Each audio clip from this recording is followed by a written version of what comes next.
안녕하세요. 황대감은 일찍이 과거에 급제해 한평생 궁궐에서 임금님을 모셨습니다. 두 아들마저 등과에 급제하자 임금님의 윤허를 얻어 사직하고 고향 충북 옥천으로 돌아갔습니다. 선대로부터 물려받은 재산이 넉넉해 청백리로 봉직한 황대감은 낙향에서도 베풀며 살았습니다.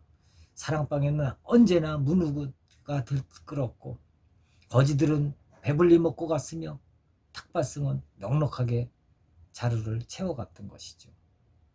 어느 여름날이었어요. 황대감은 산 너머 회갑 잔치집에 가다가 계곡에서 철렵하는 남정네들을 만나게 되었습니다. 남정네들은 가마솥에 물을 끓이고 나무에 올라가 가지에 밧줄을 걸었습니다. 근데 밧줄 끝에는 황구 한 마리가 매달려 있었던 것입니다. 황구는 자신의 운명을 직감한 듯 발버둥 치다가 황대감을 바라보며 그렁그렁 눈시울을 적셨던 것이죠. 여보게들, 황대감이 부르자 이웃 동네 남정네들은 황대감을 알아보고 정중히 인사했습니다. 오늘 잡은 물고기로 매운탕이나 해 드시고 그 개는 나에게 파시게. 개값을 넉넉하게 내놓자 남정네들은 개 목줄을 황대감에게 건네주었습니다. 구사일생으로 살아난 황구가 황대감을 따랐습니다.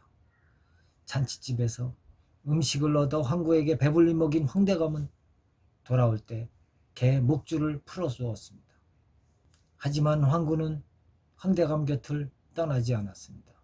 집으로 돌아온 황대감이 하인들을 시켜 황구를 우물가로 데려가 때를 벗기자 금빛털에 윤기가 돌았던 것이죠. 황대감은 그날부터 황구를 황금이라고 불렀던 것입니다. 황대감은 긴장의 끈을 놓을 수 없었던 군중 생활을 벗어나 노모를 모시고 부인과 해로하고 있었던 것이죠. 고향에서는 무사람들의 존경을 받고 아들들은 나라의 녹을 먹으며 가문의 명망을 이어가니 황대감의 일생에서 최고의 호시절이었던 것입니다. 그런데 호사다 마라 할까? 가을비가 추적추적 내리던 날 이금부 나조를 대동한 근무나장이 들이닥쳐 황대감을 오랏줄로 포박했던 것입니다. 때는 을사년, 궁궐에서 시작된 그 사화의 불똥이 황대감에까지 튄 것이었습니다. 황대감은 어느 간신이 자신을 모함했는지도 모른 채 짐작도 못하고 귀향길에 올랐던 것입니다. 유배지는 저 머나먼 강원도 정선이었습니다. 상투를 풀어헤치고 봉두낱말로 오랏줄에 묶인 황대감은 나장과 나졸들에 끌려 낮에는 걷고 밤에는 주막에 들어가 쉬었습니다. 황금이가 멀찌감치 따라온다는 것을 황대감이 알게 된 때는 집을 떠난 지 2일째 되던 날이었습니다. 며칠 동안 아무것도 먹지 못한 황금이는 삐쩍 말라 있었습니다. 귀향을 떠날 때는 전대를 넉넉히 챙기는 법, 황대감은 나장에게 돈을 찔러주고 오랏줄을 풀어달라고 부탁을 했죠. 오랏줄이 풀리자 황금이를 끌어안은 채 한참이나 흐느꼈던 것입니다. 그리고 그날 밤 주모에게 부탁해 황금이에게 푸짐한 밥을 줬습니다. 황대감의 인품을 진작부터 알고 있던 나장은 온종일 함께하며 정이 든 황대감에게 사화의 진상을 알려줬습니다.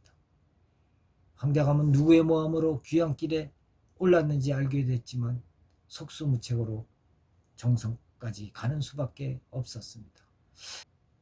그렇게 한 달 만에 유배지 정선에 다다른 황대감은 주막에 들렀을 때마다 써내려간 상소문을 나장편에 올려보냈던 것이죠. 황대감은 조식 후에 황금이를 데리고 배소 주위를 산책하는 게 낙이었던 것입니다. 한 달쯤 지났을까 어느 날 아침 어멍이여 황대감은 사약을 받으시오. 황대감은 다리를 떨면서 기어서 밖으로 나와 마당에 꿇어앉았습니다. 이금부도사가 장검을 차고 버티고 선 가운데 나졸이 보자기를 풀어 사약 사발을 황대감에게 전했던 것입니다. 체념한 황대감이 북서쪽 옥자를 향해 절을 올리고 사약을 마시려는데 컹컹 하고 황금이가 뛰어올라 사약 사발을 쳤습니다. 사발이 깨지고 사약이 땅바닥에 쏟아졌습니다. 나졸이 여분의 사약이 든 호리병을 꺼내자 또 황금이가 뛰어올라 호리병을 박살냈습니다. 화난 의금부도사가 장검을 휘둘렀습니다. 검에 눈을 다친 황금이는 쏜살같이 숲속으로 도망쳤습니다. 바로 그때 말발굽 소리가 요란하게 들려왔습니다. 사약을 거두시오. 어명이오. 황대감은 사면이오. 당사관이 말에서 뛰어내려 황대감에게 큰 절을 올리며 말을 했습니다.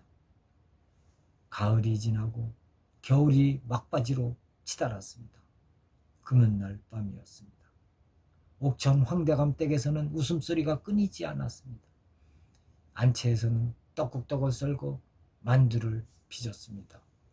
손자 손녀들은 벌써 윷을 놓기 시작했습니다.